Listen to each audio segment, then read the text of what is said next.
We've spent time this summer talking about CK12's FlexBooks and adaptive practice, as well as including videos within your texts. But we wanted to take a few minutes to go into more depth on our applications in the real world and our interactives. Our vision is that these applications and interactives enable learners to explore real-world settings and discover concepts in a fun and interactive way. If you look at any page, for example, this one on scale distances or dimensions, you can see a real-world application option within that concept. If I open one of these, let's say the one on sizing up statues, you'll see that this application includes how this concept applies in the real world. In this case, the size of the Statue of Liberty versus a model of that particular statue. You could go through here, have students read about it, maybe watch a video that goes with it, or check out another link, and do some explore more work. Students could then do their own project on scale models, or you could have this be a self-contained exercise. Let's look at another example, this one from science. Here's the real-world application that goes with force in physical science. In this case, it talks about free running and parkouring. So you can see different feats of those runners. And then you can go and explore this concept and answer some questions about force and Newton's laws. Beyond these real-world applications for concepts, we have our interactives. If you go to the homepage, you can open our simulations or our Plix directly from the homepage. If we go into Plix, you'll see a number of different interactives related to topics in math and science. You can change the branches that you want to show up by simply selecting or unselecting concepts in both math and science. If we go into any one of these, whether it's in probability, chemistry, life science, you'll be able to open those options and have students explore. Let's look at a couple particular options. In this case, this topic has to do with turning words into numbers. This is actually an elementary topic, so it's a great example for students that are younger. In this case, it says each big square block counts as 100, each long as 10, and each square block as 1. If I go down a little further, it gives me the direction and the explanation of how to interact with this Plix. I can then try different parts and even answer some challenge questions. You'll see these questions that relate to the Plix vary from multiple choice to categorizing and even to larger discussion questions. The goal is really to have students explore a concept and get at various levels of learning within that concept. If we look at another Plix, this one in biology, you'll see the interaction, the description that tells you how to interact with it, and the challenge questions that go with it. These are not currently part of our assessment system, but you will soon have the option to assign one of these Plix to a group within the system and have students explore the concept accordingly. If we go into our simulations, you'll see a number of different options for physics simulations at this time. You could open any one of these, or you could look at the resources here and click on that to download a worksheet that relates to that particular simulation. You can also filter these simulations either by standards for NGSS or by a concept. Let's say we filtered this by work, power, and energy. I could then pick particular topics within here or just explore the topics within that larger concept. Let's open the one on the ramp and piano. You'll see this starts with some question related to the topic. In this case, can you and your friends lift this piano into the truck? If you click play, you'll see an explanation of this topic and how things relate. You can continue to watch this video to see the introduction to this concept, or you can move forward to our sandbox environment. From here, you'll see the option to change the number of friends, the weight of the piano, and even the ramp length or truck bed height and then you can click play to see if those friends can actually move that piano. You'll see if I change this to 1 and make the piano significantly heavier and even shorten the ramp length, then the person can't actually lift it onto that truck bed. You also have the option to explore using the actual graph component, or you can hide that graph for younger students and just have them mess around with the environment. You can even enable the last run, showing the current and the last run to compare 2 different options. For all of our simulations, you'll see a tutorial video if a student is having trouble figuring out what parts to adjust within this sandbox environment. You can also click on the concepts and go explore any of the concepts that are related to this particular simulation. You can give us feedback, or you can ask different questions related to this concept. And then you can share it using our ShareAplane. The next part of any simulation is our slider-based questions. And these really have students answer a question using that environment. So if I click on this first one, it will bump me back to that environment, and now I can answer the question. I can even show the question if I'm not sure what it said there. In this case, adjust the slider so the weight of the piano is 5, and then the truck bed height is 1. So I'm going to move it to 5 and 1, and the number of friends is 1. What is the minimum ramp length you need to get the piano into the truck? So I can see, does it work at 3? Nope. 4, or even 5, but then in this case 4. And look, at the distance of 5 times the original amount, I can get it in there. So now I can submit this question. The final component of any sim, if I move on from here, is that of related ideas. These are real-world examples where students can apply what they just learned to new environments. For example, can you build a machine that can reduce force without increasing distance? They could go down and look at more examples from here. You can even contribute your own for both here as well as the community contributed questions that go with this particular simulation. So each sim has 4 components. It has the original introduction, the sandbox environment where they can mess around and try different components of this system, the questions, and then that application. We hope that using these, our Plix, and our real-world applications, students will start by being curious, discover how math and science work within a class or even on their own, and never stop exploring the world around them.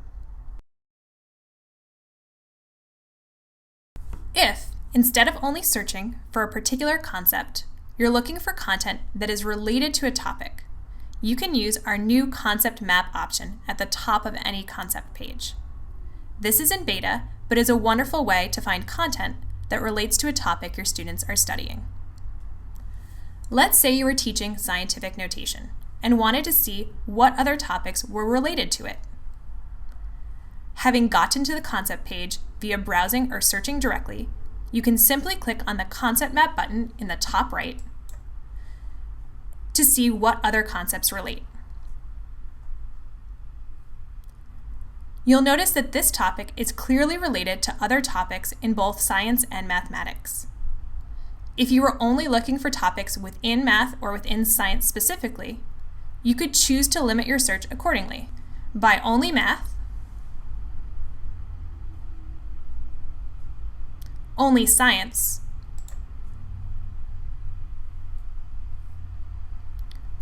or all.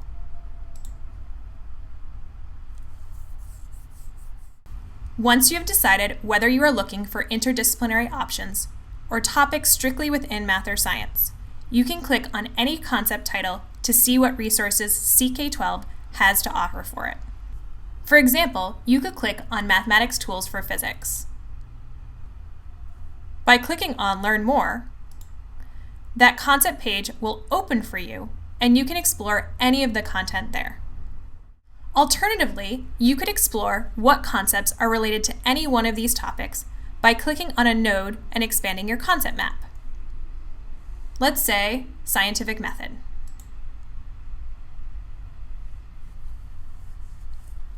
You can always collapse this option by clicking on the node again.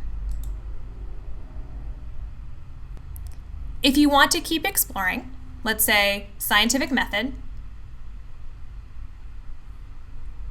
then development of a hypotheses,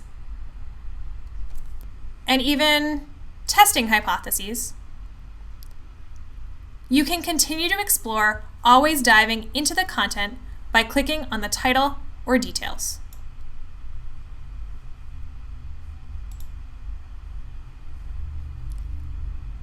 If you want to zoom in or out or get a full aerial view, those options are in the top right.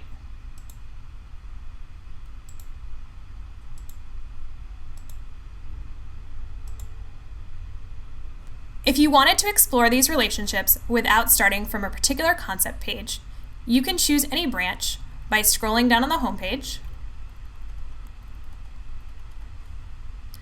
Let's pick trigonometry. And then clicking on the concept map option at the top. This will bring you to our concept map page where you can search a topic or choose any recommended starting place, such as Pythagorean theorem to determine distance. At this point in time, you can continue to explore the connections the way we did for scientific notation.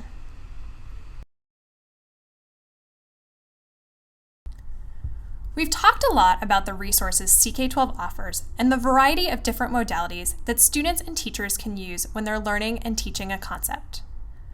We really want to spend a few minutes talking about different ways that you could use CK12 to teach a unit or a particular concept to your students. The first option, let's say I was teaching quadratics for my pre-calculus class, would be to go in and just share this concept as a whole.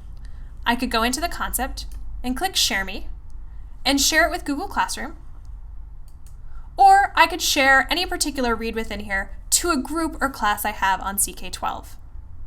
From there, I could really have students take full control of their learning and just say, explore whatever you need, the read, the video, and the Plix that goes with it, and come up with your understanding of a particular concept. From there, I could assign the practice and assess how students are doing and fill in any gaps if students are misunderstanding or need more help with a particular topic. I could even say, just search for quadratics, and then maybe they pull some stuff from methods for solving, or even from graphs of quadratic functions.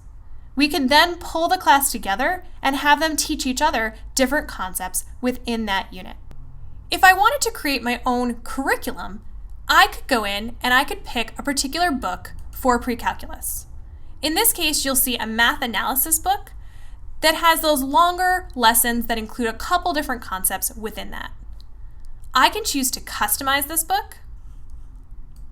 And once I'm in and customizing it, I could go into the section on quadratics and edit that particular section.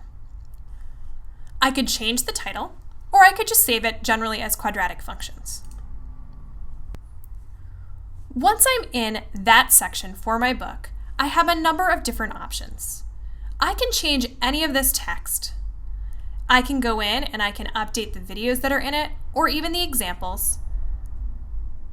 And I can put different resources at the bottom or attached as PDFs or worksheets. From here, I could really structure the way I want students to interact with this concept. Let's say you notice here that there's a topic and an introduction using projectiles. So instead of starting from here, I could say, explore this simulation.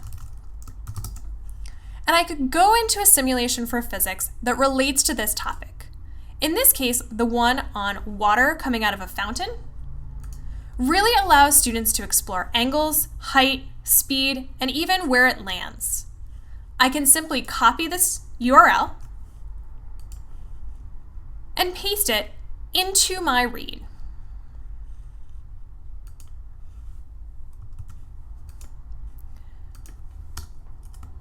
This could start a great discussion on what factors might be incorporated into this particular function. We can talk about height, angle, and all these other components, and really start off this discussion with something that they've engaged with already. Once students have explored an introduction, they can go through and read the basic content within this particular topic. I can embed a video, either by pulling one from different concepts specifically related to quadratics, or by creating my own and including it in this particular read. I can also, partway through this exploration, let's say down here where they're talking about the summary and analysis of quadratic functions and different methods to solve, I could open up a Plix that relates to this. And this has to do with completing the square. So I could take this and copy it and include it. So when we talk about completing the square method, I could say, start by exploring this Plix. And then link that directly to my Plix. I can even choose to go into a particular assessment for different methods, and I can pull up the embed code for that practice and include it at the beginning of these exercises. By using the embed media option and pasting in the embed code.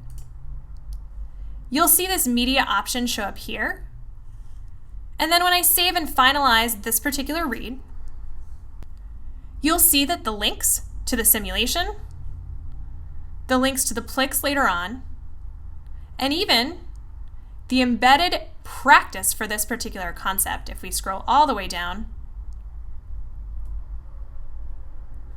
gives students an option to chronologically explore this based on the way that you have set up this lesson.